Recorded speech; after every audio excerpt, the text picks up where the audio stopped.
오늘 본문은 디모데에게 바울 자신을 떠난 사람과 끝까지 도운 사람들에 대해 언급하는 내용입니다. 바울은 성경의 표현에 의하면 지나치게 날카롭고 다소 독단적으로 생각하기 쉬울 것입니다. 그런데 바울은 오늘 본문에서 아시아에 있는 모든 사람이 자기에게 돌아섰다고 말합니다. 만약 어떤 교회 지도자가 우리들에게 자신의 교회 성도들이 자신을 돌아섰다고 말한다면 우리들은 그 목회자의 능력을 의심할 것입니다. 어떤 면에서 바울은 엄청난 실패감을 느꼈을 것입니다. 그는 아시아 지방, 특히 에베소에서 상당한 시간을 보냈습니다. 그들에게 복음을 선포했고 그들을 가르쳤고 그들과 함께 살았고 그들과 함께 울고 웃고 함께 기도했습니다. 그들은 그에게 소중했고 그도 그들에게 그랬을 것입니다. 그런데 지금 그들이 바울을 돌아섰다는 것은 무슨 말일까요? 아마도 그들은 예수님을 거부했거나 그가 그들에게 선포했던 기본적인 기독교의 메시지를 믿지 않게 되었다는 의미는 아닐 것입니다. 바울 시대 이후 아시아 교회들의 흔적은 특히 요한계시록에 분명히 나와 있습니다. 하지만 그가 보았듯이 그들은 복음의 결정적인 요소는 잃어버렸다는 의미일 수 있을 것입니다. 아시아의 그리스도인들은 아마도 경쟁 교사들이 몇 년 전 갈라디아에서 했던 말을 받아들이게 된 것 같습니다. 그것은 유대 그리스도인들과 이방 그리스도인들이 다른 범죄에 속해 있으며 궁극적으로 다른 식탁에 속해 있다는 것입니다. 우리가 바울이 갈라디아서를 통해 아는 바와 같이 그는 그것을 예수님의 죽음의 의미를 제대로 이해하지 못한 것으로 보았던 것입니다. 아니면 혹 예수님이 진정한 구원자요 주님이시라는 메시지, 황제가 사기꾼이라고 폭로하는 그의 메시지를 예수님은 권세자들과 권력자들에 의해 직접적으로 맞서지 않은 사적인 종교적 체험을 제공하시는 분이라는 편안한 믿음으로 바꿔버렸을 수도 있을 것입니다. 바울은 분명 그것을 배반으로 보았을 것입니다. 아니면 그 문제는 신학적이기보다는 실제적이었을 수도 있습니다.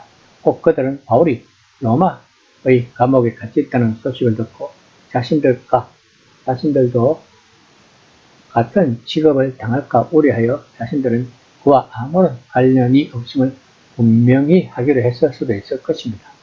다시 말하면 그들은 바울에게 재정적인 지원을 멈추었을 것입니다.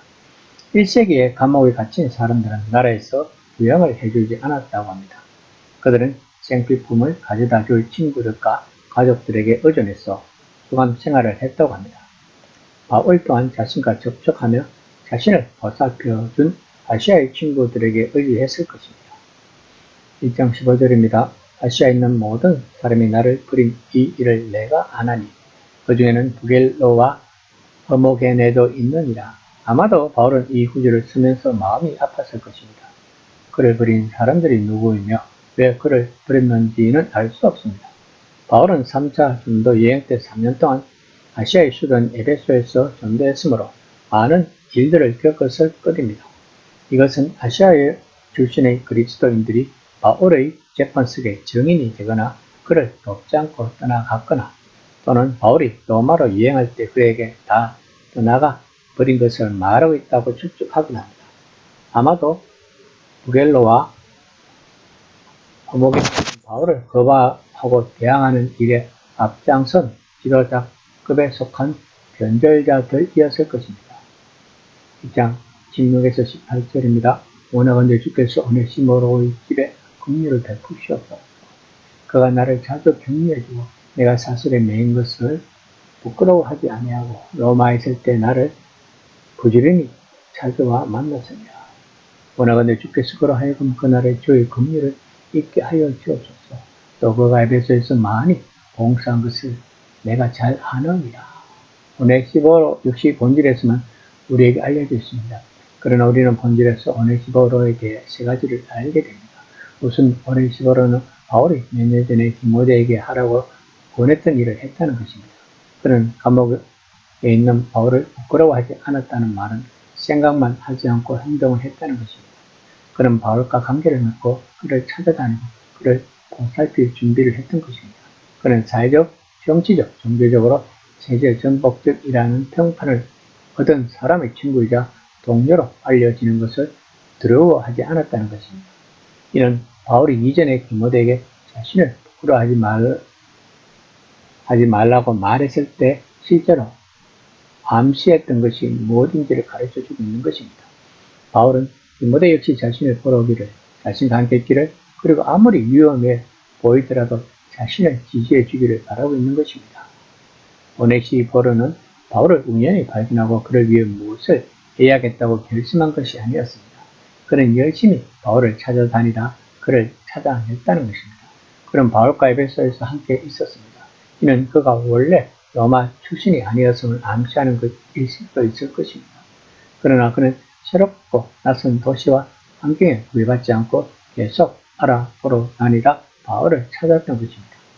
사도행전에서는 바울이 같은 영감 상태가 되었지만 쇠사슬에 매이지는 않았던 것처럼 말하며 끝납니다.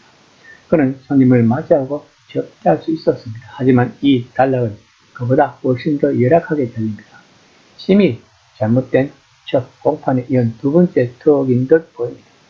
다양한 사람들의 다양한 이론을 이야기하지만 그러나 여기서 중요한 것은 역사를 재구성하는 것이 아니라 그 행위에 주목하는 것입니다.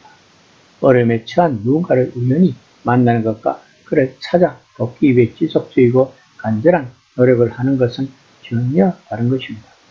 셋째, 오네시포로의 도움은 아주 실제적이었습니다. 의심할 바 없이 바울은 그곳에서 그저 그와 함께 하는 것을 즐거웠을 것입니다. 그가 바울에게 격려해 주었다는 것은 말 그대로 먹을 것과 마실 것을 주고 아마도 그가 가고 난 후 음식을 더 살 수 있도록 돈을 주었다는 의미일 것입니다. 이런 오네시포로에 대한 감사로 그날로 주의 긍휼을 잊게 해달라고 기도한다고 말하고 있는 것입니다. 그날은 분명 주의 날, 예수님이 구원자와 왕으로서의 최종적으로 나타나실 날입니다. 바울은 오네시포로가 보인 사랑과 자비에 합당하게 그가 최종적으로 구원받을 것임을 확신한다는 것입니다. 이는 오네시포로나 다른 누가 자기 힘으로 지속적으로 도덕적인 선행을 하여 최종적으로 구원을 얻는다는 의미가 아닙니다. 구원 가치는 값 없이 주시는 선물입니다. 그러나 하나님의 영이 누군가의 삶에 역사하셔서 그가 지금 여기에서 감대하고 그리스도를 닮은 사랑을 실천하며 살게 하실 때 우리는 참으로 그가 궁극적인 보상을 받으리라고 기대할 수 있을 것입니다. 이 시간 나는 과연 그리스도를 닮은 사랑을 실천하는 삶을 살고 있는지 한번 생각해보는 시간이 되었으면 합니다.